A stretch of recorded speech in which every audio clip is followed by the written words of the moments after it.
you for that hearty welcome. I have been asked by some of the brothers to play a number for a change all the way through, and I'm delighted tonight to have the opportunity, and I shall do so. There will be no comedy because we feel you have enough comedy on the show anyway. Enough is enough.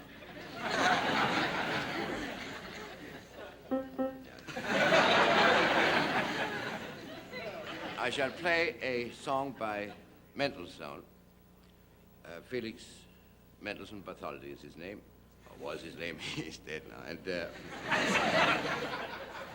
I hope he is because they buried him many years ago. Fatality. It's a song called Auf Flügeln des Gesanges, and it means exactly that.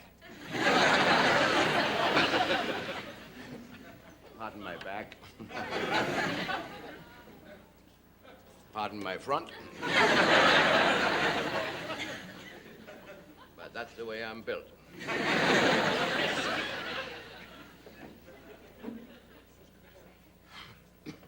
Is this too drafty for you?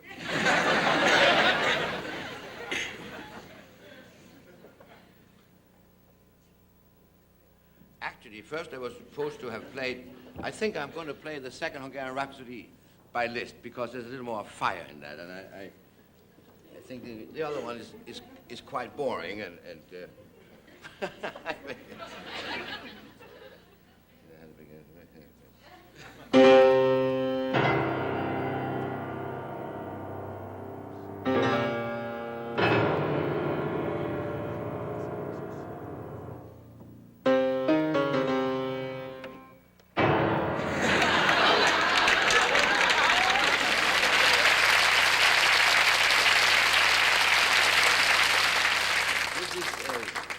nostalgic moment for me because you all remember Lyndon B. Johnson.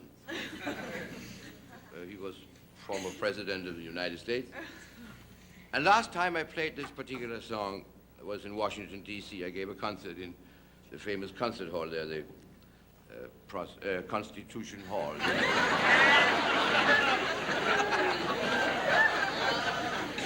It was a benefit.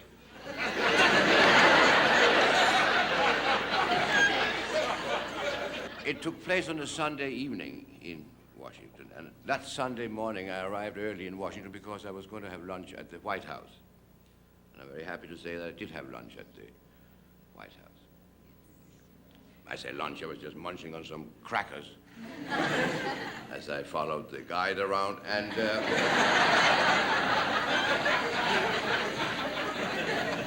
in the evening when I entered the stage in Constitution Hall, you can't imagine my surprise when unexpectedly I saw in the audience in front of me the President of the United States, Gentleman Bird himself. You know, and with him was Lady Bird and one of the minor birds, you know.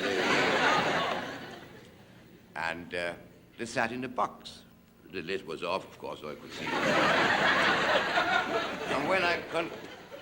And I will never forget it. When I concluded the program, I rushed backstage to my dressing room. In front of the door to my dressing room stood a Secret Service man, and when he saw me, he said, "You are Victor Borge," and I thanked him for that invaluable information, of course. He said, "The President wants to see you in your dressing room. He wants to thank you for the performance, and he should be ready, he should be here in about a minute. He has already left his box out there in the... So please prepare yourself to receive the President." So I asked him, how can one do that in 1 minute? What can I prepare in 1 minute? Wash one hand, perhaps? And which one? I don't know. So the door opened, and there was Mr. Johnson. And I will never forget it. He stepped into my dressing room, which was a great honor for both of us. Well, the President represents the government. I represented the people, so that... I was the only people there anyway. And then, there we stood face to face, which was the most practical way of arranging that kind of meeting. And then he spoke to me, and I am not going to reveal what he said because it was in privacy and I don't want to be indiscreet. But I can tell you that 3 times Mr. Johnson called me Albert Schweitzer. Then he suddenly lifted me up by my ears. pronounced me a Great Dane.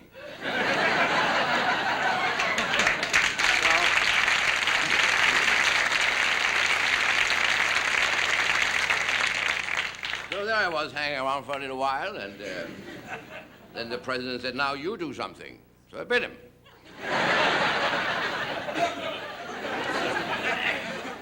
And he laughed. He thought that was very funny. He said, is there anything you want to discuss now that you're hanging here for a while? And I couldn't think of a thing, you know. Then all of a sudden it occurred to me that ever since I was a little boy, I was standing on that side. I always wanted to know how a fly lands in the ceiling, or on the ceiling, rather, you know, all of a sudden it hangs there. Now, does it turn this way? Does it turn that way? Or how does it get off again? Like this? Always fascinated me. So I thought maybe the president would know how a fly lands on the ceiling. Maybe that would be. Well, he's taller than most, and I understand he had hit the ceiling quite a few times. So maybe he could answer the question. On the other hand, I thought, why embarrass him? He might not know the answer, so I just said no, and then he lowered me, and I thanked him for the lift, and that was the end of that. I was going to tell you, do I have another minute? Can I have another minute? Because on my way this afternoon in here to the studio, I ran across a young lady. She used to be a pupil of mine, and she is now, I think she's in the chorus here, the choir, and a brilliant little pianist, and I have always been interested in the youngsters, so I'm going to ask if I can take her out here and let her play just a short number. I was a teacher. I had about 4 pupils about 14, 15 years ago. Would you please come in?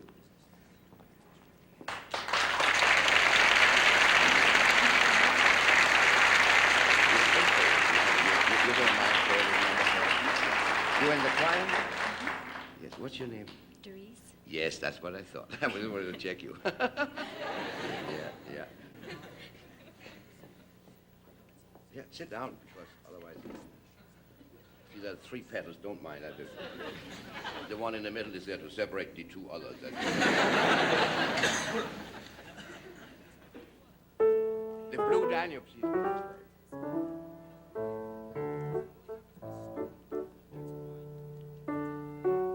That's the one.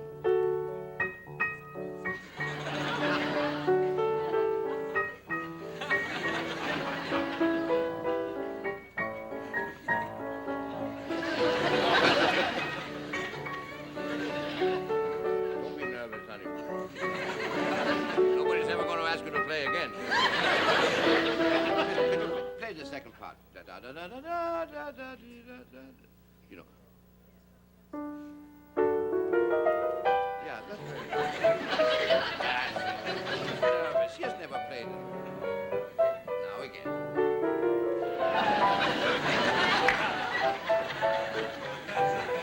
Now the ending.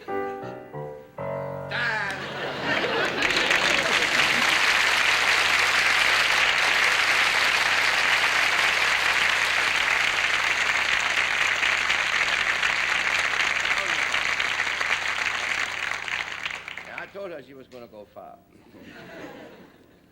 I don't judge until I'm absolutely sure. Just 1 second, please. Blue Danube, Blue Danube, Blue Danube. Blue Danube by Joe Strauss. That's it.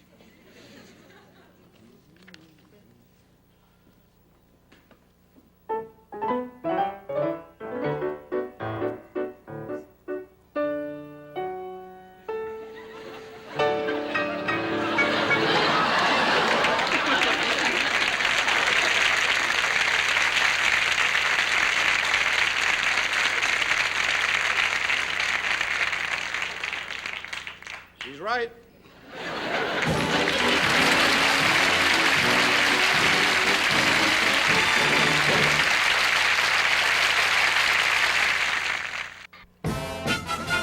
We'll be right back with Victor Borge, Joe South, and the Hello People on the second half of the Smothers Comedy Brothers Hour.